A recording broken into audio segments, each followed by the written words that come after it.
Hola chicos, mi nombre es Jack, y hoy vamos a revisar otro caso horrible. El 6 de noviembre de 2014, en la Ciudad de México, oficiales de policía encontraron restos humanos. Parte del torso fue hallada en un terreno baldío cerca de la salida de la ciudad. Unos días después, se encontraron bolsas con brazos y piernas en diferentes partes de la capital. Lo más aterrador fue la ausencia de dedos en las extremidades. La policía dio la alarma. Aparentemente, un criminal particularmente violento estaba activo en la región. Se organizaron equipos de oficiales para peinar las calles. El objetivo principal era encontrar la cabeza y las extremidades del desafortunado hombre y prevenir más crímenes. En ese momento, todos estaban convencidos de que este caso era obra de un brutal asesino en serie. Nunca se encontraron los dedos ni la cabeza. Sin embargo, gracias al trabajo profesional de los peritos forenses, se determinó que los restos pertenecían a la misma persona.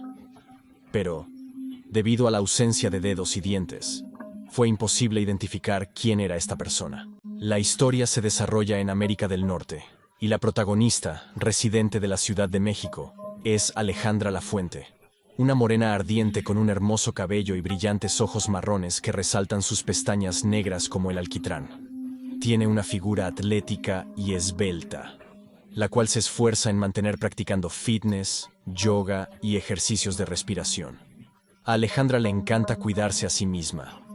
A menudo se la puede encontrar en salones de belleza, masajes o spas. En días cálidos, suele relajarse en la playa mientras realiza trabajo científico, y en días nublados, visita salones de bronceado.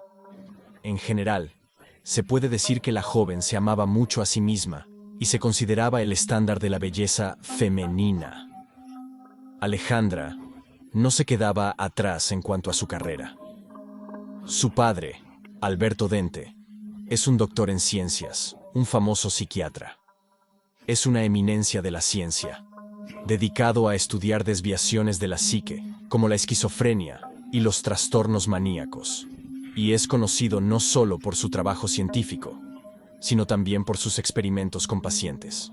Para Alejandra, su padre era un ídolo, y con el deseo de alcanzar el mismo éxito, decidió seguir sus pasos. Para ello se inscribió en la mejor universidad de psiquiatría y se graduó con honores. Su perseverancia, ingenio, inteligencia extraordinaria y las conexiones de su padre la ayudaron a escribir y defender su tesis sobre el síndrome maníaco. Sin embargo, en el futuro, Alejandra no se dedicó a la psiquiatría. La atraía más el trabajo de psicoterapeuta, y gracias al dinero de su padre, la joven obtuvo una licencia y abrió su consultorio en un nuevo centro de negocios en el corazón de la capital. No le faltaban clientes, aunque solo atendía a mujeres. Mujeres con trastornos alimenticios, depresión, problemas de relaciones y baja autoestima acudían en busca de asesoramiento. Alejandra ayudaba a resolver problemas familiares, pero, como suele suceder, su vida personal dejaba mucho que desear. Su primer matrimonio se rompió, aunque la pareja tuvo 2 hijas, 2 encantadoras niñas con los ojos de Alejandra y el sentido del humor de su padre. No obstante, Alejandra no se desanimó. En su opinión, tener 2 hijas no era motivo para dejar de lado sus propias aspiraciones. Seguía soñando con encontrar a su otra mitad, un hombre que también pudiera ser un buen padre para sus hijas. Tiempo después de separarse, el exmarido, cuyo nombre no se menciona, visitaba a Alejandra. Era una práctica común en la pareja. Él iba los fines de semana para pasar tiempo con sus pequeñas y ayudar a su exesposa en las tareas del hogar, si era necesario. Sin embargo, el exmarido no tenía idea de que esa visita sería la última. Alejandra le pidió que entrara por el patio trasero, argumentando que la cerradura de la puerta principal estaba atascada. El hombre entró a la casa. Alejandra le comentó que su hija menor estaba en el baño y le pidió que fuera hacia allí. Sin sospechar nada, él fue, y en ese momento reinaba un silencio inquietante en la casa. No había sonidos, ni dibujos animados, ni risas de niños. Cuando llegó al baño, encontró cinta adhesiva en el suelo y la bañera llena, pero sin su hija. Al darse cuenta de que algo no estaba bien, sintió a su exesposa detrás de él, quien le golpeó en la cabeza con un martillo. Y luego le dio otro golpe más. El hombre cayó, y de la herida en su cráneo brotaba sangre. Todo a su alrededor estaba cubierto de sangre. Como los peritos descubrieron después, el hombre no tuvo oportunidad de salvarse. La muerte ocurrió casi instantáneamente tras el primer golpe con el objeto contundente. La hija mayor, que regresó inesperadamente temprano de casa de una amiga, se convirtió en testigo involuntario de esta terrorífica escena. Las niñas a menudo presenciaban las peleas de sus padres. Determinaron que Alejandra tenía perturbaciones mentales, ya que frecuentemente se desquitaba con sus amigos. Incluso estos notaron cómo la joven golpeaba a su esposo y observaron rasguños en sus brazos y cuello. En cuanto a los compañeros de casa, constantemente presenciaban sus arrebatos en momentos inadecuados y su comportamiento irracional. Pero esta vez, la situación se salió de control. La hija salió corriendo de la casa y comenzó a pedir ayuda. Casi de inmediato, un vecino llegó corriendo y llamó a la policía. La psicóloga fue arrestada y acusada de asesinato. En la comisaría, la joven fue puesta en una celda, donde permaneció durante un mes hasta su primera audiencia. En el juicio, Alejandra negó su culpabilidad, y los abogados argumentaron que actuó en defensa propia. Según ellos, el exmarido sentía intensos celos hacia Alejandra y sospechaba que traía a otros hombres a casa, lo que podía afectar negativamente la psique de sus hijas. El día del crimen, apareció sin avisar en la casa de su exesposa.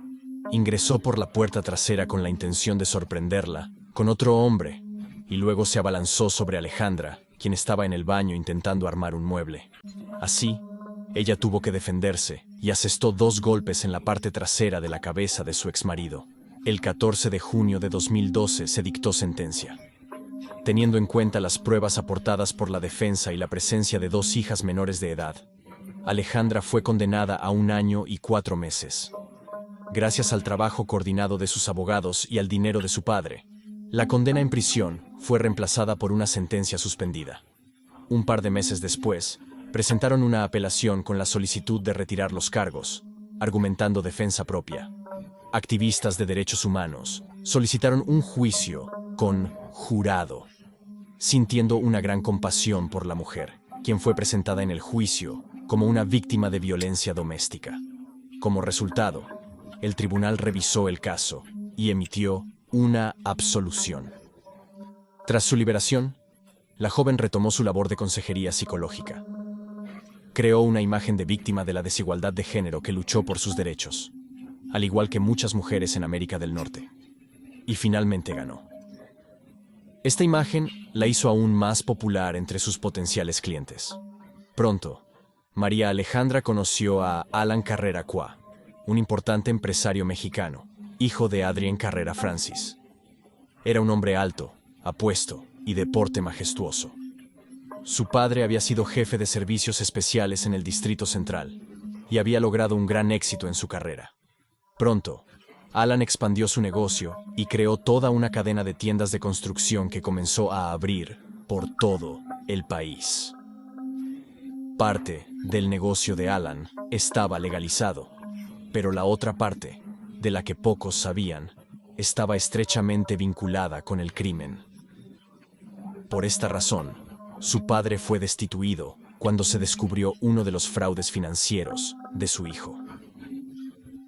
Además, Alan tenía participación en un grupo criminal que se dedicaba al transporte de sustancias psicotrópicas a Estados Unidos.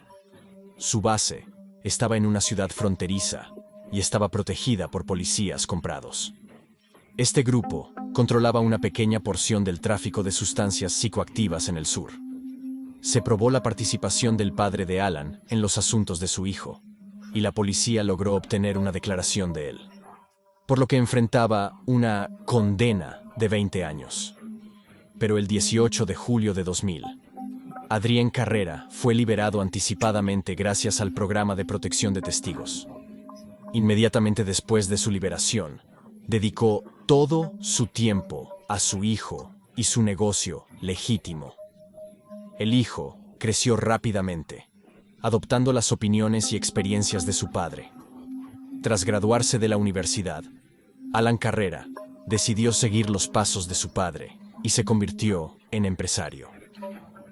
Le interesaba mucho la tienda de electrodomésticos, que a pesar de su juventud, él mismo dirigía por completo. Este negocio no era tan grande como el de su padre, pero generaba buenos ingresos. Siempre había muchas mujeres alrededor de él, pero Alan estaba enamorado desde niño de una compañera de clase, a quien tomó como esposa, inteligente, hermosa y de buena familia. El matrimonio fue corto, pero intenso, y le dio una hermosa hija. Sin embargo, mucho trabajo y la casi total ausencia de Alan en casa llevaron a este matrimonio al divorcio. Alan tuvo muchas dificultades para separarse de la mujer a la que amaba desde la secundaria. Nuevas relaciones no le brindaron satisfacción, y la soledad y tristeza lo llevaron a comenzar a beber. Gradualmente, esto se convirtió en un hábito perjudicial, en un intento por superar una prolongada depresión y su amor por el alcohol.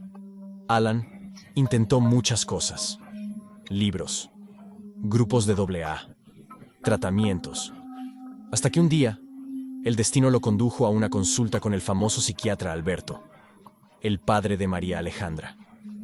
La exesposa de Alan también estaba pasando por un difícil divorcio. Alan había sido el único hombre en su vida, y a pesar de la separación, no podía permitir a nadie más en su vida para aliviar su soledad.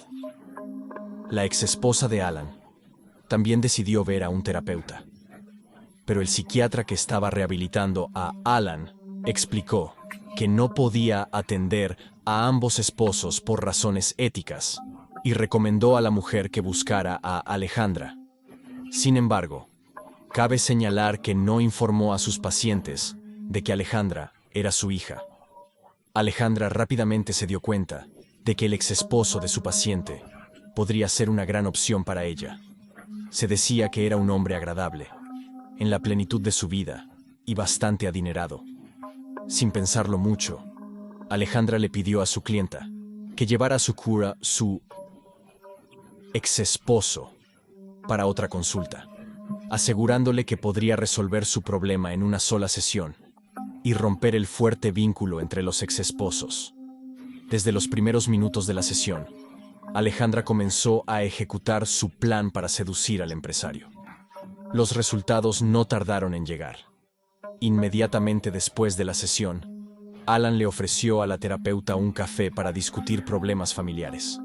Por cortesía, al principio la joven incluso se negó a salir, ya que iba en contra de la ética médica, pero la cita ocurrió esa misma noche, y entre ellos se desarrolló rápidamente una relación. Pronto, la exesposa de Alan se enteró de la relación y quedó impactada. Incluso pensó en denunciar el incidente al Comité de Ética Médica, pero finalmente no lo hizo. Alejandra era una especialista muy competente y pudo convencer a su clienta de dejar pasar la situación, argumentando que solo se trataba de celos y la incapacidad de soltar a su exesposo, lo cual, según la terapeuta, impediría un futuro feliz.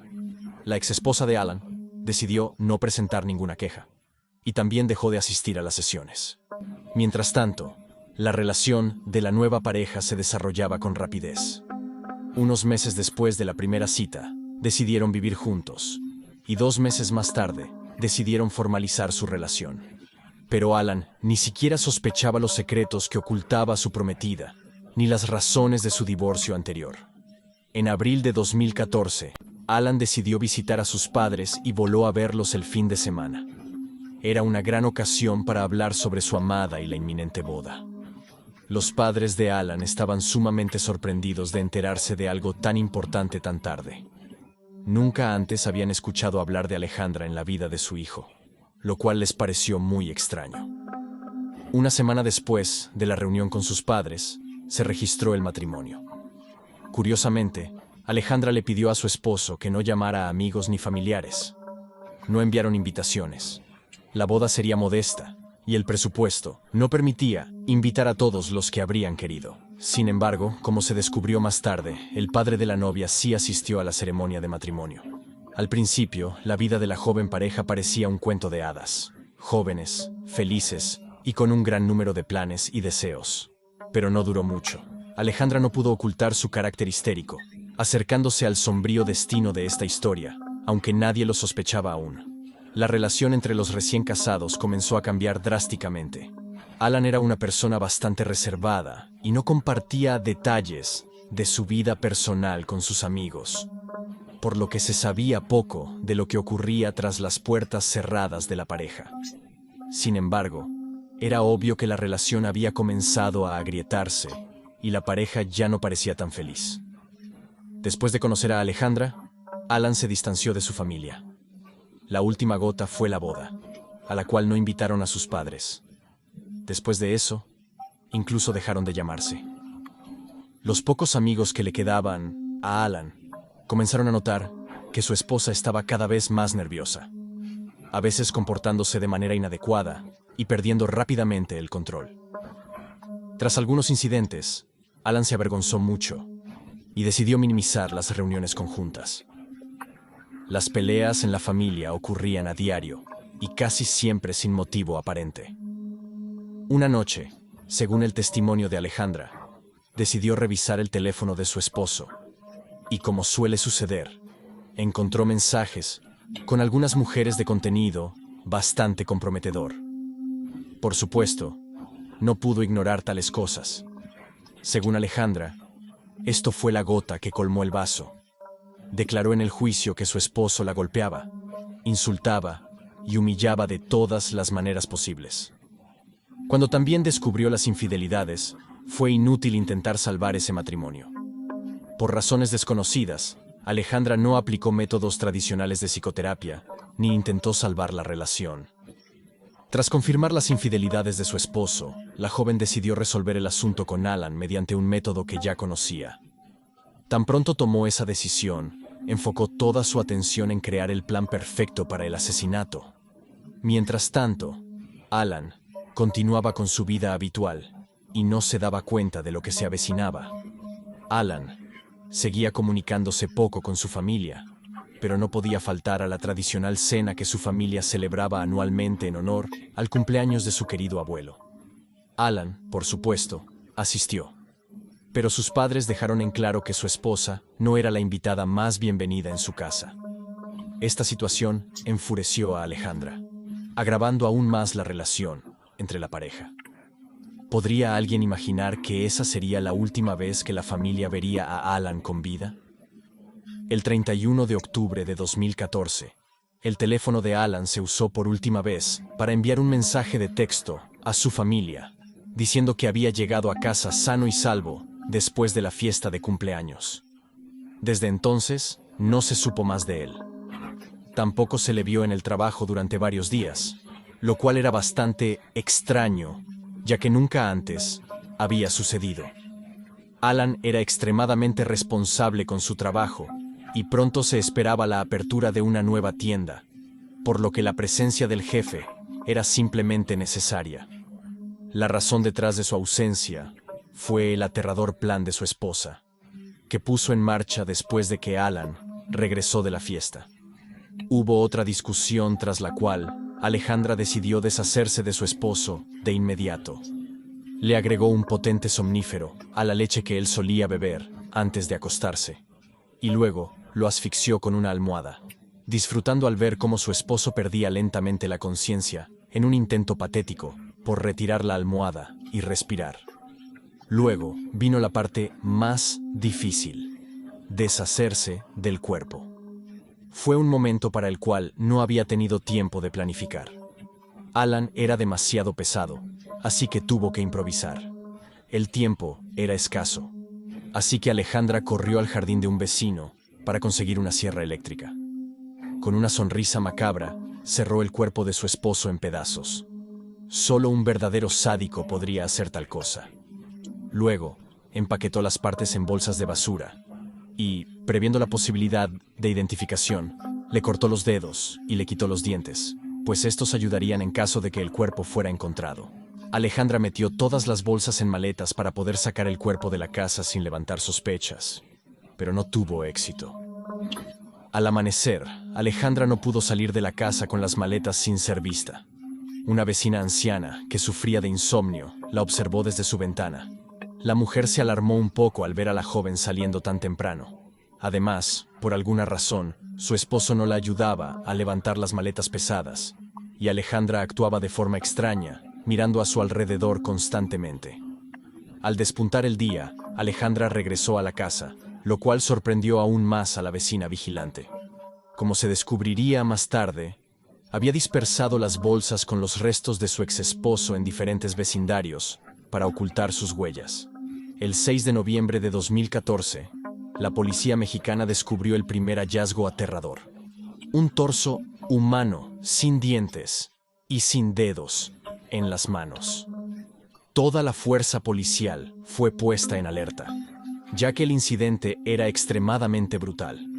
Menos de un día después, se encontraron otras partes del cuerpo en varias partes de la ciudad. Es interesante notar que la distancia entre los lugares donde se encontraron las bolsas era considerable, lo que luego se atribuiría a las largas ausencias de Alejandra de su hogar. Todas las partes del cuerpo fueron enviadas al mejor laboratorio forense, donde los expertos establecieron rápidamente que todas pertenecían a la misma persona. Para desviar las sospechas, la perpetradora comenzó a enviar mensajes a los familiares de Alan. Quería alejar las sospechas, pero solo empeoró las cosas.